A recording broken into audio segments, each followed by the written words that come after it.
Ukrainian officials say Russian forces have targeted critical energy infrastructure in northern Kyiv this Tuesday. According to local officials, 3 strikes hit an unspecified energy facility. The Ukrainian city of Zhytomyr is reportedly without electricity and water this Tuesday, and hospitals there are operating with backup power after Russian strikes. Now, yesterday, a barrage of kamikaze drones were used by Russia to carry out strikes over in Ukraine, and it wasn't the first time these drones were seen on the battlefield in Ukraine. Now, to talk more about all of this, we can bring in our chief foreign editor, Rob Parsons. Rob, why use these drones instead of ballistic missiles? Well, it was interesting a week ago after we saw that barrage of missiles launched against Ukraine following the attack on the Kerch Bridge by Ukraine, that President Putin said that pretty much they'd achieved their aims and that the onslaught was going to stop in terms of cruise missiles and ballistic missiles. What he didn't say at the same time was that they were going to carry on by using drones. And that is what is happening. And the rationale for that must surely be that the cost of using cruise missiles and ballistic missiles was just prohibitive. The Russians used, it's estimated, have used now, somewhere in the region of 2/3 of their stockpile of cruise and ballistic missiles. These are really expensive. They could have spent up somewhere in the round of $1 billion in that massive attack on Ukraine last week. And the question one has to ask is, what was the military rationale for it? Because in terms of achievement, there was very little for them to report back to. Very little that the military could report back to the Kremlin and say, look, we've achieved our military aims here.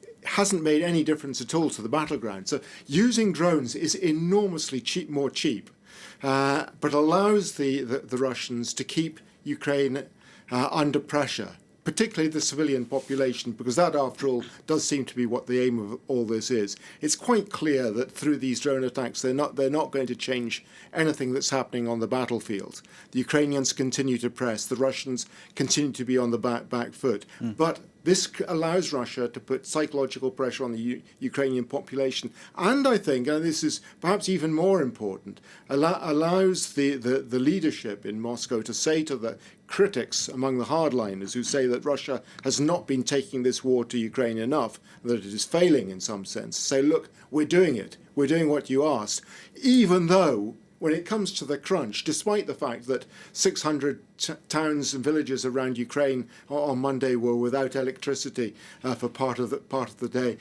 despite the human casualties, it does not seem to be having any great effect on Ukrainian public morale. And of course, Iran denies that it's been supplying Russia with these kamikaze drones. Yes, I mean, the accusation is that since August, Iran has been supplying what are called Shahed 136 drones to Russia. We don't know the exact numbers. Russia hasn't commented one way or the other. The Iranians deny it. The United States is absolutely categorical about this, that there are Iranian drones being used. What the advantage of these is, just briefly to digress on that, is that they're relatively small, 2.5 meters wingspan, so they can quite easily get under Ukrainian radar, and they can travel an awful long distance as well. They can go about 2,500 kilometers. So there's certain big advantages in that. Plus, they are incredibly cheap. Well, you can see in this picture there, the way it sort of looks big there, but actually it's not really as big as it looks. Just 2.5 meters. The cost, very important. Just sounds a lot, $20,000. But if you compare that to the cost of a cruise missile, for instance, which is millions and millions, one can see that the Russians would prefer to use these, since they don't seem to be, in terms of effect, doing very much less than were achieved by the cruise missiles and the ballistic missiles. Although we are still seeing a mix of weapons being used. Over the last 24 hours, for instance, they've been using cruise missiles, ballistic missiles, and drones. But to go back to the Iranian angle again, the Iranians deny it.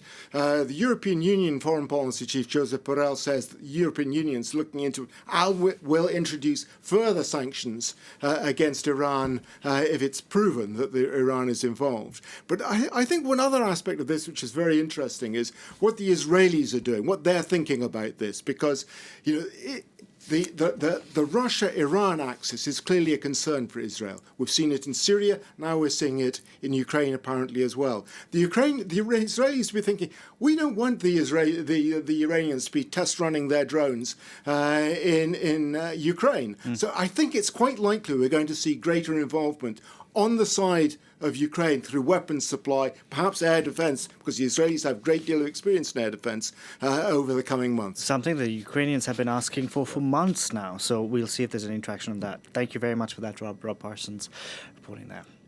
Now,